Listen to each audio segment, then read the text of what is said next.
If you got the first part of last night, you're ahead of the game. But we are going to look at John chapter 4 as we look at the story of the Samaritan woman and the impact that she had on the world around her. Let's take a few moments as we go to the Lord in prayer. Let's pray.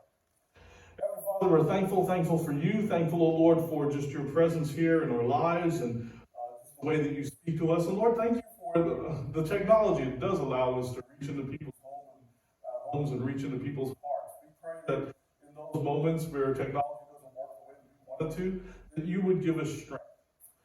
Right now, in these moments of study, as we join each other in whatever way possible, whether that be tomorrow or a week from now or even a month from now, in these moments of study, Lord, we ask that your word would speak to us and that we would be transformed by the power of the Holy Spirit. That the words of our mouths, the meditations of our hearts, be acceptable in your sight, O God, who is our strength and our Redeemer.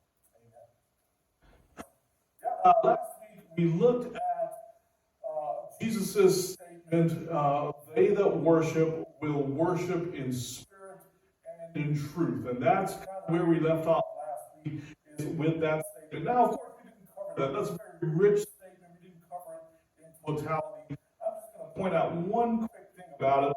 The Bible tells us, this is what Jesus says to the Samaritan woman in John chapter 4, verse 24. For God is a spirit, and those who worship him must worship him in spirit and in truth.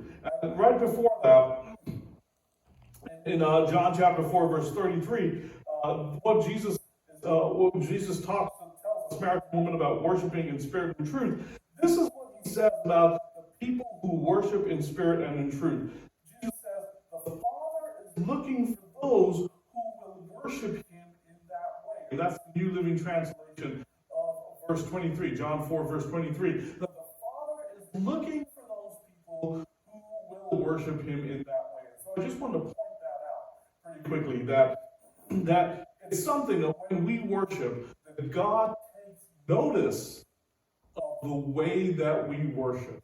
When we come to church on Sunday morning, or when we sit in our living rooms, or when we are driving in our cars, and we have those moments of worship, or we have those opportunities to worship, God is looking for those people who are worshiping him in spirit and in truth, especially on Sunday morning. I think so many times we have a form of worship on Sunday morning. We come to church on Sunday morning, there is no spirit involved in our worship, and whatever kind of truth that there may be, and maybe there is some truth, but we still seem to be putting on a show. We still seem to be putting on a facade. And the Bible tells us, and Jesus makes this incredibly huge and pointed statement about worship, that when we worship, it's not about whether we worship in the temple, it's not about whether we worship in the mountain. That was the dispute that the Samaritans and the Jews were having. That's not what it's about. It's about whether we worship him in spirit, whether our spirits, whether our inside beings are involved in worship, and whether we are being truthful, whether we're being honest with him when we worship, and honest with ourselves as well. And the Bible tells us that that's the kind of person that God is looking for. On Sunday mornings, God's looking at people worshiping. He is looking specifically for those people who are worshiping in spirit and in truth. I think that's very telling. As Jesus says this to the Samaritan woman. Let's look at John chapter 4, verse 25, and I'm going to read through, I'm going to read through verse 30, I'm going to read through verse 32, 25 through 32. John 4, 25 through 32, reading from the New Living Translation. The woman said, I know the Messiah is coming, the one who is called Christ, and when he comes, he will explain everything to us. Then Jesus told her, just then his disciples came back, and they were shocked to find him talking to a woman, but none of them had the nerve to ask, said the New Living Translation. What do you want with her, or why are you talking to her? None of them had the nerve to ask, Jesus said. The woman left, verse 28, the woman left her water jar beside the well and ran back to the village, telling everyone, come and see a man who told me everything I ever did. Could he possibly be the Messiah? So the people came streaming from the village to see him. Meanwhile, the disciples were urging Jesus, Rabbi, eat something. But Jesus replied, this is verse 32, but Jesus replied, I have a kind of food that you know nothing about. We start off with this woman and Jesus' revelation to her. The woman recognizes that there's something interesting about Jesus. And Jesus talks about worshiping in spirit and in truth. And the woman brings up the Messiah. She was the one who brings up that word. She says, I know the Messiah is coming, the one who is called Christ. When he comes, he will explain everything to us. Now, there is something pretty interesting about this word Messiah. This is the Greek translation of the Hebrew word. So this word is Messiah. And here's the interesting thing about this word. It's only ever used twice in the entire New Testament. Only twice. Both times in John. The first time in John chapter 1, verse 41, and the next time, the second time, and the only other time in the entire New Testament is right here, John chapter 4, verse 25. These are the only two times that this word for Messiah is actually used. And Jesus used it's used in this conversation again with the Samaritan woman. This woman is looking and she's talking and she's expecting the Messiah. That's what she says. I know that the Messiah will come. She has an expectation of the Messiah. Now here's the interesting thing. There's a difference between the Samaritan expectation of the Messiah and the Jewish expectation of the Messiah. Now we have talked a lot, especially around Christmas time, where we see the babe in the manger. We've spoken a bit about what the Jewish expectation of Messiah was. The Jews expected the Messiah that would come and restore the kingdom of David. This was going to be a warrior Messiah. But the Samaritans had something a little different. Remember earlier we talked about not only did they worship in different places, but they actually had different focuses as far as the Old Testament is concerned. And so the Samaritans were focused more on the Pentateuch. Now, I know that you know exactly what the Pentateuch is. I'll give you a little bit of insight. The first 5 books of the Bible, and you know them, hopefully, Genesis, Exodus, Leviticus, Numbers, Deuteronomy. If you don't know them, you probably don't, but learn them. It's important to learn the books of the Bible. But the Samaritans had this view, this sacredness, this special sacredness for the first 5 books of the Bible. And so when they thought about Messiah, they didn't think so much about David. They thought more about Moses. Scriptures such as Deuteronomy chapter 18, verses 15 through 18, speak more to what the Samaritans were looking for as far as Messiah is concerned. This is what they were looking for. This is what Deuteronomy 18, verse 15 through 18 says. The Lord your God will raise up for you a prophet like me from among you. And this is Moses talking, from your brethren. Him you shall hear according to requested of the Lord your God in Horeb in the day of the assembly, saying, let me not hear again the voice of the Lord my God, neither let me see this great fire anymore, lest I die. And the Lord said to me, what they have said is good. I will raise up a prophet from them and among their brethren like you, and will put my words in his mouth, and he shall speak to them all that I command him. For the Samaritans, this was messianic prophecy. Be someone in the same spirit as Moses. Not a military leader like King David, but more someone who had a prophetic voice like Moses. And so this is what the Samaritans were looking for. Could it be that this woman at the well, this Samaritan woman at the well, saw something like that in Jesus? She looks at Jesus and she says, the Messiah is coming, the one who is called Christ, and when he comes, he will explain everything to us. Jesus jumps right into it. Jesus says, listen, I'm the Messiah. What a transformation. What a huge leap. John, the way that the King James Version, or maybe even the New King James Version, I don't have those translations right in front of me, but the way that the King James Version says, I who speak to you am he. I'm him, says Jesus. I think that that's an impressive statement for Jesus to make, and I think it was a very eye-opening statement for that woman as well. Jesus didn't brush it aside. He didn't kind of play it off. Now, the woman could have been dismissive as well. I kind of think sometimes, and you've heard me talk a little bit about this Netflix show, I think it's called Messiah, but this Netflix show about what if Jesus were to come to earth today, what would that look like, and how would we embrace him? And I gotta ask myself that question. If someone like Jesus were to come to me today, now let's think about who Jesus was 2,000 years ago. That Jesus was a carpenter's son from Nazareth, not a whole lot of clout, born in a manger, he doesn't have an entourage or anything like that, with a lot of political power, a lot of political sway.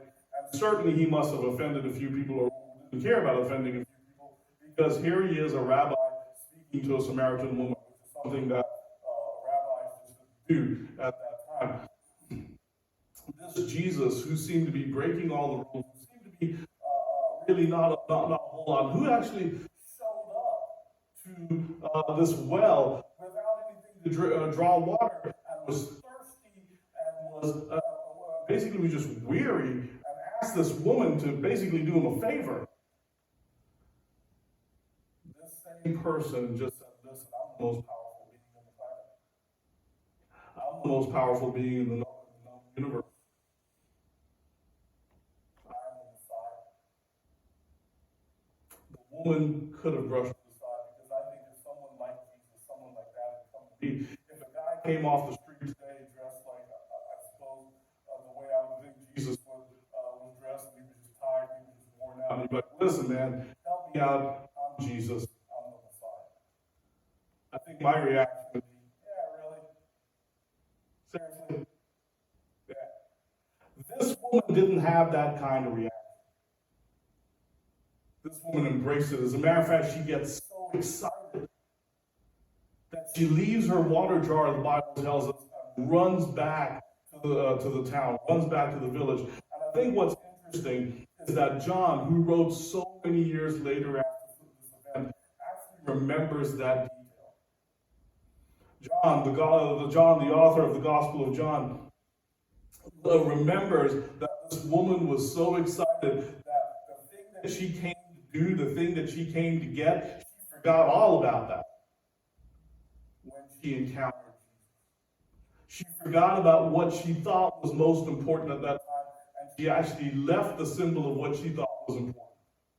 She left her water jar because she had encountered Christ, and she wanted to run back to the village. This was amazing. This was a big deal. This was a big deal as far as this woman's life and what was getting ready to happen. Now, as this woman takes off and as she heads to the village, the disciples show up. And the Bible tells us that the disciples show up and they offer Jesus something to eat. And we talked a little bit about this previously, that when they offer Jesus something to eat, Jesus says to them, listen, I have a kind of food that you know nothing about. Now, this is important.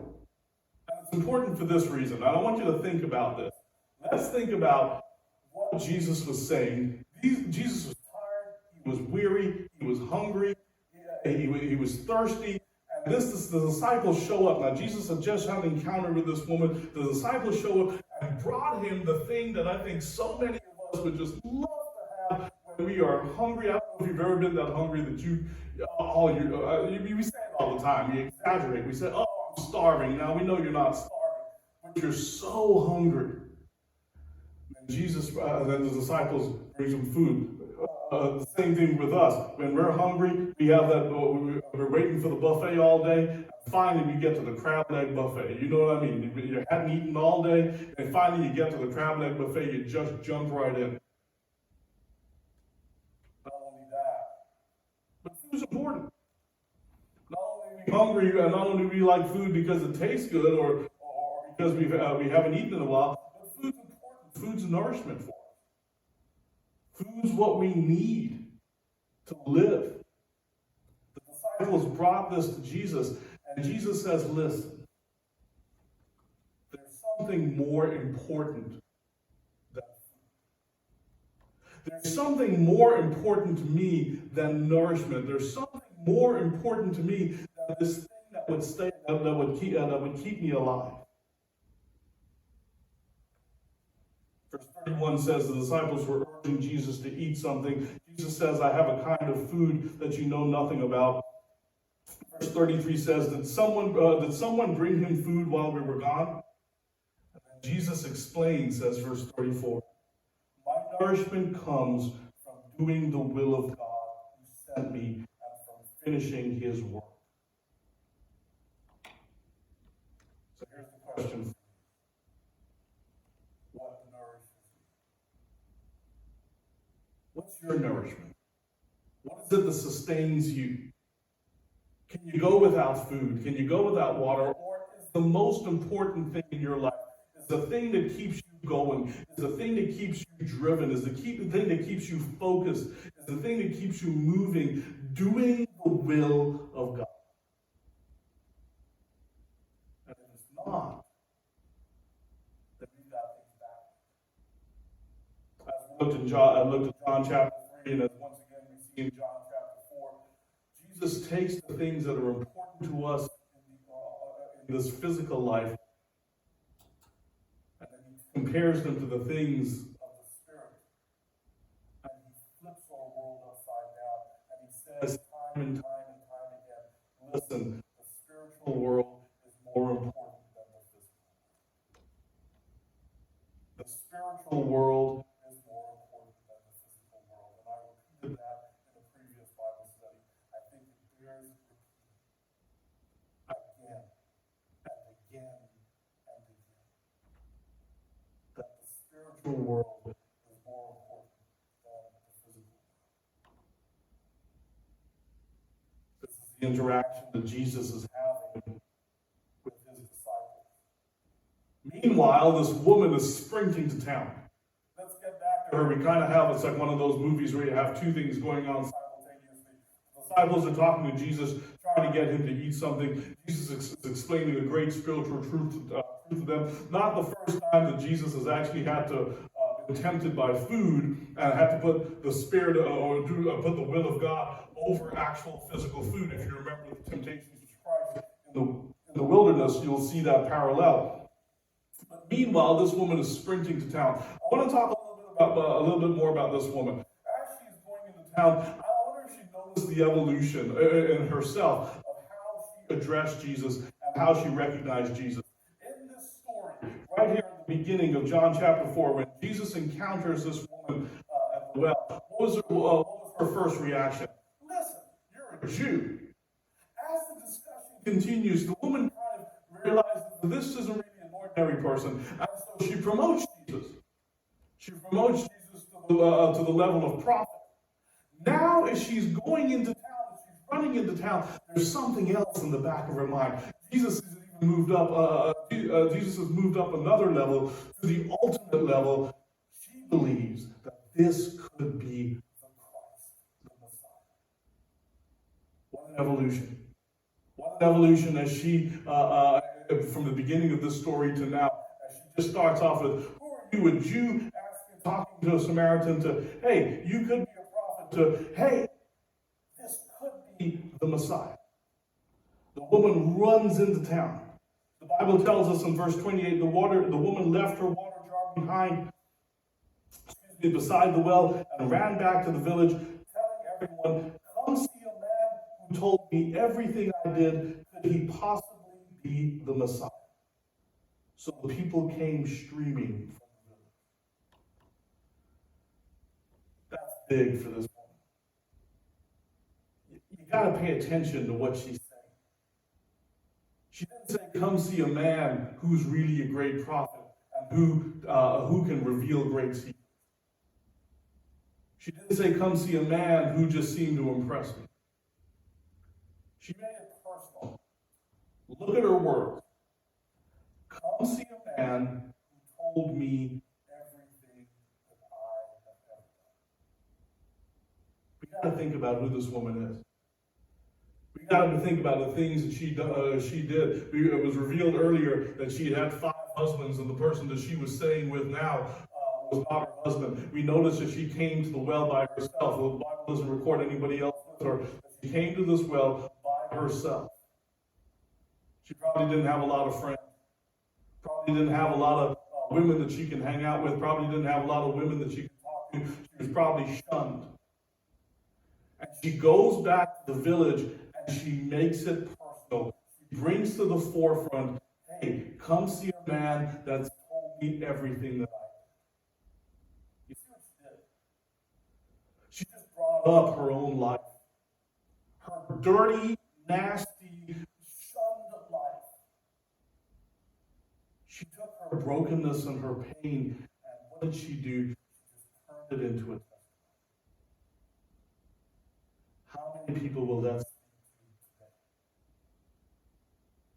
I mean, I guess you perfect people, but y'all don't have to be worried. And for those people who are imperfect, I feel, and I'm just as guilty as anyone else, I feel that we spend so much time hiding the truth, hiding our struggles, hiding who we really are. And we want to clean up our testimony. We want to make it sound impressive. Not this woman. Not this woman. This woman actually comes and she says, listen, let's talk about me. Let me put it out there. This man told me everything that I've ever done. And y'all know what I've done. As a matter of fact, everybody knows what I've done. You may be kind of in a small town, or at least maybe a small village. Everybody knows everything that I've done. This man told me everything that I've ever done. Again, it's a pretty big deal when this woman brings that up. And again, I want you to hear, we can be. I think that's what Jesus calls us to. Once again, we're confronted with this whole idea of truth. This woman uses truth in witnessing. It's powerful. It's powerful because later on we see in verse 39, and I'm flash forwarding just a little bit, John chapter 4, verse 39. Many Samaritans from the village believed in Jesus because the woman had said, he told me everything I ever did. That's a direct connection to this woman's life, to this woman's testimony, that many people believe in Jesus because this woman used her own testimony, her own struggles, her own brokenness to bring people to Jesus. Again, that's a big deal. The story continues, and I guess I flash forwarded just a little bit. Verse 29, come see a man who told me everything I ever did. Could he possibly be the Messiah? And so the Bible tells us that the people came streaming from the village to see him. Meanwhile, the disciples were urging Jesus to eat something. But Jesus says, I have a kind of food you know nothing about. The disciples, of course, are confused. Did someone bring him food while we were gone? The disciples asked each other. Then Jesus explained, my nourishment comes from doing the will of God who sent me and from finishing his work. And Jesus uses the saying. You know the saying, 4 months between planting and harvest? But I say, wake up and look around. Wake up and look around.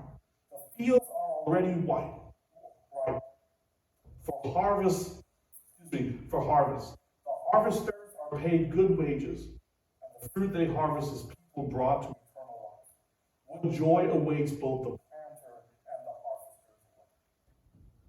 The stories come together. The disciples are trying. You can kind of picture it in your mind. The woman has run off.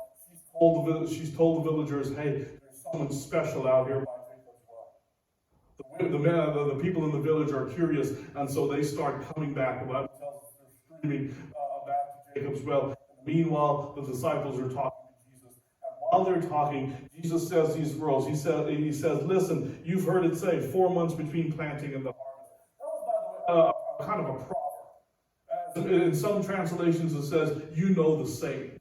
It's a saying. 4 months between the harvest and the proverb. The harvest, the planting and the harvest. And basically what that means says, when you plant something, be patient and wait the 4 months. Jesus does not want his disciples to have that kind of mindset. He does not want his disciples to have that kind of mindset where it says, listen, we could just take our time. We could just wait. Jesus says, you've heard it said, verse 35, you've heard it said, 4 months between planting and the harvest. But I say, wake up and look around. There's a but there. You've heard it said, 4 months and then the harvest. But I say, wake up. Look around. I'm wondering if that time the disciples couldn't see the people streaming toward Jesus. Look up. Open your eyes. Look in front of you. See all these people are coming. And then Jesus is saying, listen, the harvest is there. I want to close there for the day. I want to close with that thought. I was talking to a friend earlier, and we were talking about the world today. People have said time and time again, well, and you've heard me say this, we just recently passed 60,000 people that have died from coronavirus related, as being coronavirus related. And wherever you are in this, well, we've got more people dying from this, we've got more people dying from that. It doesn't matter how people are dying. Again, you've heard me say it's not a competition. What matters is that people are dying. And for the Christian, it's not how many people are dying. The question is, what happens after they die? The harvest is still ready. And if the church would open up its eyes and look into the world, now maybe more than ever, we can see that the harvest is ripe. The harvest is ripe. The harvest is ready. We are the laborers. I think one of the most powerful things in John chapter 4 is this conversation that Jesus has with the disciples. To tell them to wake up.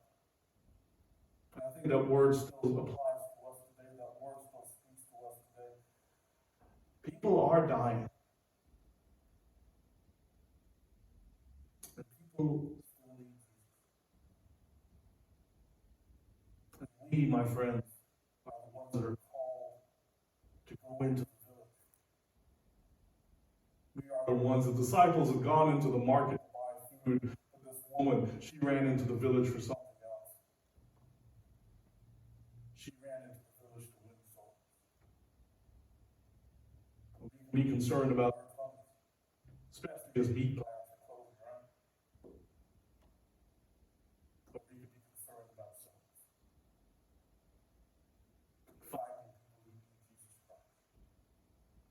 Saying to them, come see a man. Come, let me introduce you to someone. Come meet Jesus. Heavenly Father, thank you. Thank you, Lord, for just this opportunity to worship, just this opportunity to, again, do Bible study in a different way. Lord, we ask even now that as we go forward, as we go into our days, as we move on with our lives, as we engage this world, that our true food, that our true nourishment would be doing the will of God who's called us. That our true nourishment would be reaching out to people and recognizing that people need to have a relationship with this Jesus Messiah. Recognizing, oh Lord God, that we are called to invite those people to come and to Lord, give us the strength to accomplish